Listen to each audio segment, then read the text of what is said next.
जय हिंद दोस्तों, नमस्कार। डेली रीड बुक में आप सभी का स्वागत है। आज हम लोग पॉलिटी का 5वां चैप्टर अध्ययन करेंगे। यह है भारतीय न्यायपालिका।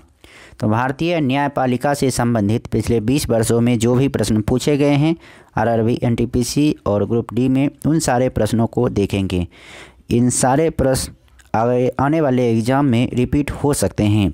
ग्रुप डी और एनटीपीसी जो भी CB2 एग्ज़ाम होने वाला है एनटीपीसी का, उसमें निश्चित रूप से इनसे ही प्रश्न आएंगे। तो चलिए इन सारे प्रश्नों को अध्ययन करते हैं।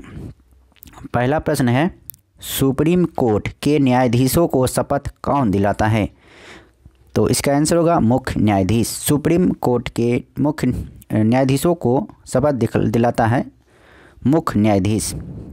अगला प्रश्न है, सर्वोच्च न्यायालय के न्यायाधीशों का चुनाव किस प्रकार होता है? सर्वोच्च न्यायालय के न्यायाधीशों का चुनाव होता है मुख्य न्यायाधीश की सलाह पर राष्ट्रपति के द्वारा। राष्ट्रपति नियुक्त करते हैं। सर्वोच्च न्यायालय को इनमें से किस विवाद या निर्णय पर न्याय देने का मूल अधिकार है? तो इसका आंसर होगा भारत सरकार तथा एक या अधिक राज्यों के बीच संबंधी जो विवाद होते हैं उसमें सर्वोच्च न्यायालय का अधिकार है। अगला प्रश्न है, भारत के मुख्य न्यायाधीश कौन हैं? तो ये 2003 और 8 में प्रश्न पूछा गया है।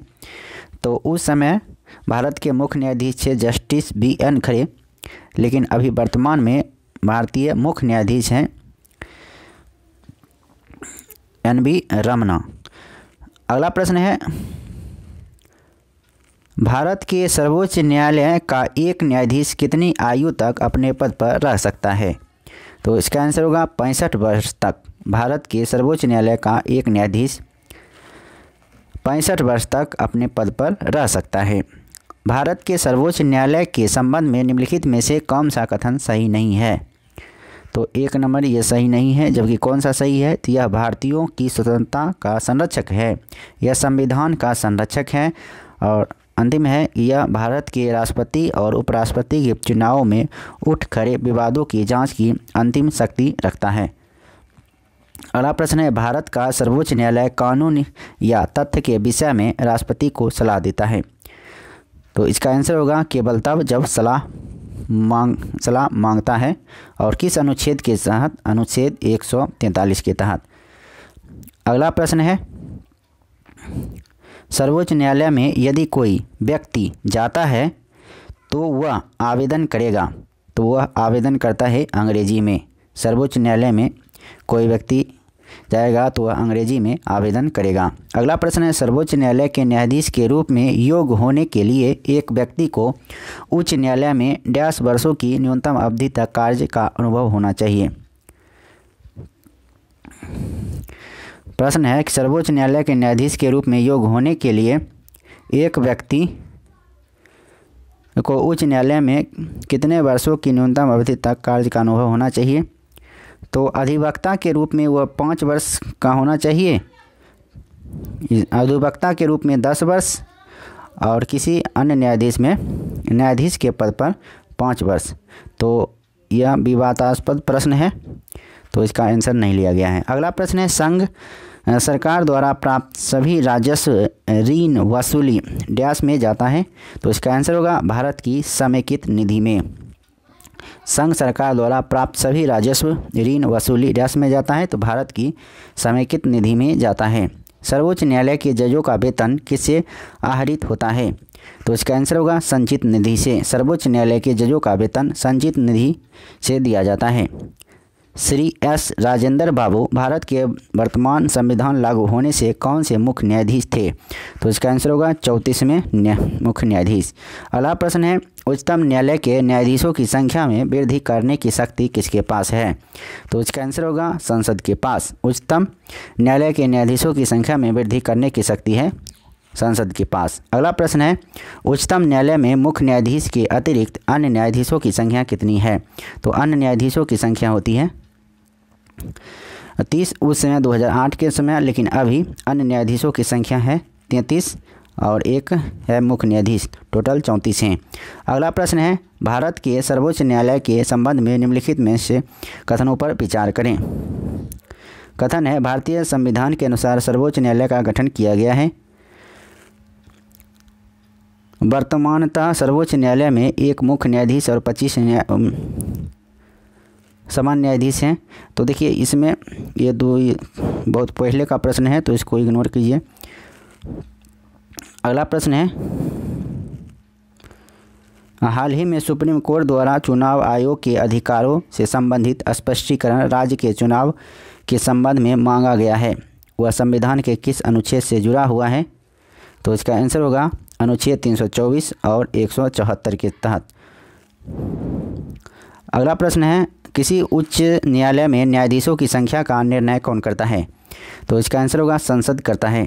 किसी उच्च न्यायालय में न्यायाधीशों की संख्या का निर्णय संसद के द्वारा तय किया जाता है।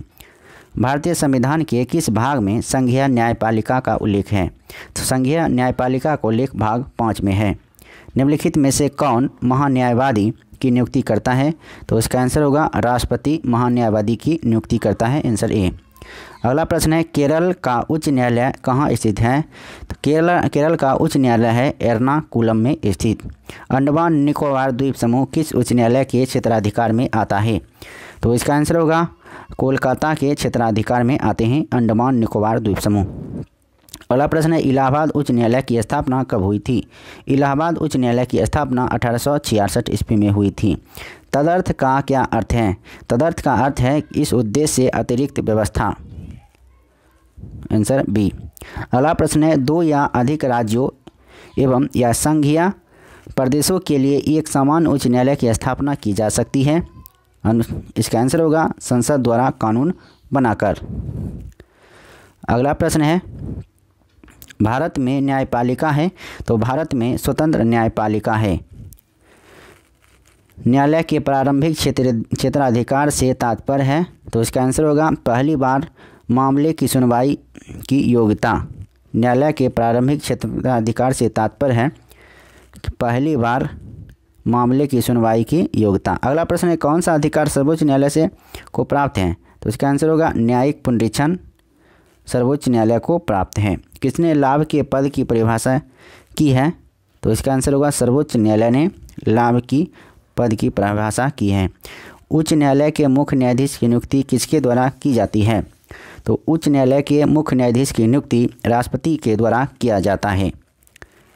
भारतीय न्यायपालिका को स्वतंत्रता दिलाने वाला अत्यंत मुख्य सार है, तो इसका आंसर होगा न्यायपालिका के कार्यों में कार्यकारी और विधानमंडल हस्तक्षेप नहीं कर सकता, आंसर डी। अगला प्रश्न है, भारत के उच्च न्यायालयों की कुल संख्या कितनी है? तो अभी उच्च न्यायालय, ये आंसर दिया है 21, लेकिन अभी उच्च न्यायालयों की संख्या 25 है। इस प्रकार आंसर इसका बी होगा। अगला प्रश्न है, मध्य प्रदेश की एक आदिवासी महिला उच्चतम न्यायालय को एक टेलीग्राम भेजकर शिकायत करती है कि पुलिस ने अवैध रूप से उसे हिरासत में रखा है। उसे उपयुक्त राहत प्रदान करने के लिए उच्चतम न्यायालय निम्नलिखित में से कौन सा आदेश पत्र जारी करेगा? तो इसका आंसर होगा बंदी प्रत्यक्षीकरण, आंसर ए। अगला प्रश्न है, बंदी प्रत्यक्षीकरण एक रीट न्यायालय के आदेश के रूप में इनमें से बंदी को 24 घंटे के अंदर सशरीर न्यायालय के सामने पेश करना होता है, आंसर बी होगा। अगला प्रश्न है, निम्नलिखित कारण उत्पन्न हुए लोगों के अहित के किसी भी मामले में जनहित याचिका का प्रयोग किया जाता है? तो इसका आंसर होगा किसी सार्वजनिक कर्तव्यों का भंग होना। उच्च न्यायालय का न्यायाधीश बनने हेतु उम्मीदवार द्वारा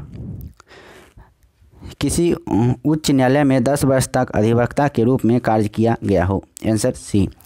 तो इस वीडियो में इतना ही। अब फिर मिलते हैं नेक्स्ट वीडियो में, और नेक्स्ट वीडियो में हम लोग राज्यपाल एवं विधानमंडल से संबंधित जो भी प्रश्न बनते हैं उन सभी प्रश्नों को देखेंगे। इस वीडियो में इतना ही। वीडियो अच्छा लगा तो लाइक कीजिए, अपने दोस्तों में भी शेयर कीजिए। अगर चैनल पर नए हैं तो चैनल को सब्सक्राइब कर लीजिए। फिर मिलते हैं नेक्स्ट वीडियो में, तब तक नमस्कार, जय हिंद, वंदे मातरम।